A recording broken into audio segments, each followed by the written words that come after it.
Hi, this is Action Jackson. I can't say that very well. And it's written by Jan Greenberg and Sandra Jordan and illustrated by Robert Andrew Parker. So this is about an artist named Jackson Pollack. And he does a lot of interesting abstract paintings. He does some splatter paintings and he does different kinds of art. So I was going to read the story about him and how he was creating some of his paintings. In the afternoon, Jackson Pollack puts on his paint-splattered boots and walks across the yard. The wind blows in from Gardiner's Bay, bringing the scent of salt and marshes and sea lavender. His eyes miss nothing: sunlight on the tree branches, tangled stalks of blackberry bushes, beetles crawling in the grass underfoot. Caw, caw! The crow he tamed flies down and lands on his shoulder. His border collie, Jip, runs in circles, demanding a walk across the fields and down a country road to the wide, sandy beach. But Jackson turns and keeps going.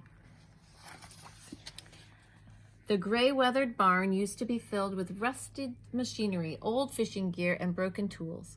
But now it's his art studio, a place for painting. Some artists put a canvas on an easel or hang it on the wall, but not Jackson. He spreads it out like a sheet, smoothing it flat with his large hands.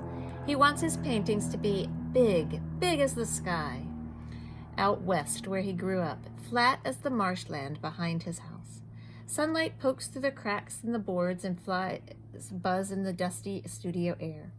Sliding doors rattle on their frames, but he sits silent on the floor, staring at the blank canvas. He's trying to decide what he's going to paint. Some artists cover the canvas with a base coat of white paint, but not Jackson. He wants the paint to soak into the surface, leaving bare patches peeking through stains of color. Some painters use oil paint or watercolor. Not Jackson. He'll use ordinary house paint from the hardware store to make this painting. And some artists paint pictures of flowers or people or landscapes, but not Jackson. He expresses his thoughts and feelings directly on the canvas, calling it energy and motion made visible. So visible, that's when we use our eyes to see. It's something that we can see with our eyes. And still he sits, surrounded by cans of enamel, brushes stiff with dried paint, knives, sticks, spatulas, and canvases, waiting. What is he waiting for? At last he stands. He chooses a stick and he dips it into a can of syrupy paint.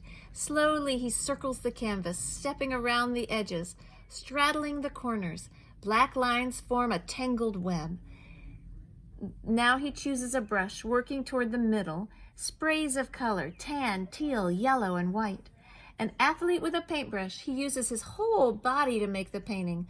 Layers build with each gesture, new colors emerging and blending and disappearing into the wet surface. He swoops and he leaps like a dancer.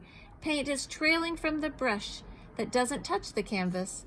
I want to make a longer line. I want it to keep going.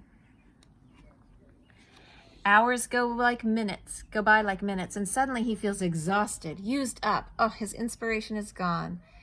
Things get in this is a quote from him. Things get in the way of the flow, like roots blocking a soil line. So then he has to stop. He puts down the brush and he goes into the house to help make supper.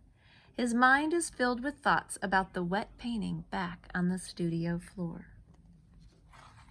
The next afternoon, Jackson prowls around the canvas, studying his work. But he doesn't pick up a brush. Instead, he walks to the beach, past the sandy marshes with the tall spartina grass that waves in the breeze. He spends hours sitting on a grassy dune, watching the gulls. Oh, now he's back in the barn. This is his studio, right? In the barn, the layers of paint dry. Almost a week passes before he dips a brush and begins his dance. What is he thinking? Does he see the sunlit beach, the patterns of the waves, the interlacing branches of the trees, the lush summer grass outside his studio? I don't know where my pictures come from. They just come, he says. and the paint flows. Like the Native American sand painters he saw as a boy out west, he moves around the canvas, coaxing, that means like asking, trying to get the paint, coaxing the paint into loops and curves.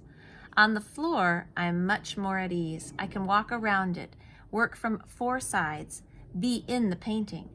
Fireworks splatter out of rosy pink, twisting ropes of white, spangles of silver, a lavender glows where pink and black and blue meet. Jackson listens to jazz recordings in the evenings. He likes musicians who improvise, inventing their own melodies as they play.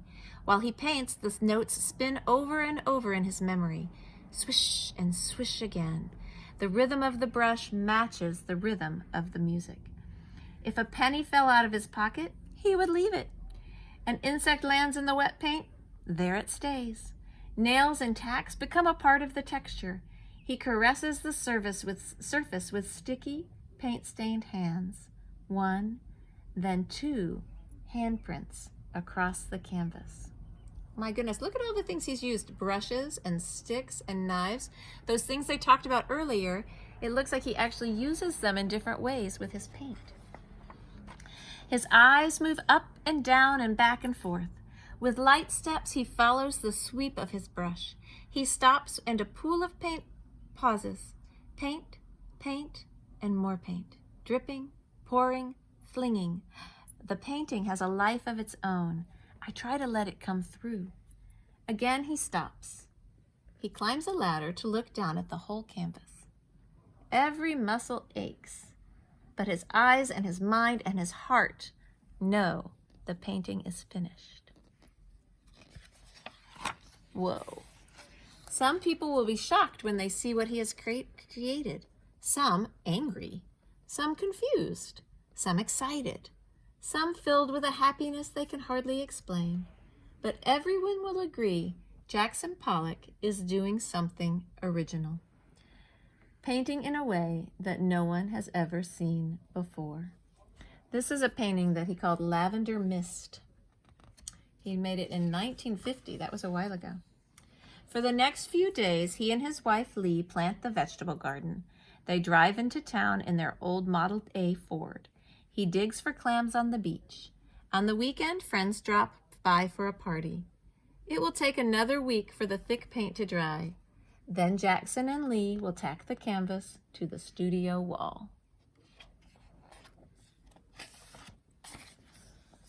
Jackson sits silent, staring at the blank canvas spread on the floor of the barn, waiting.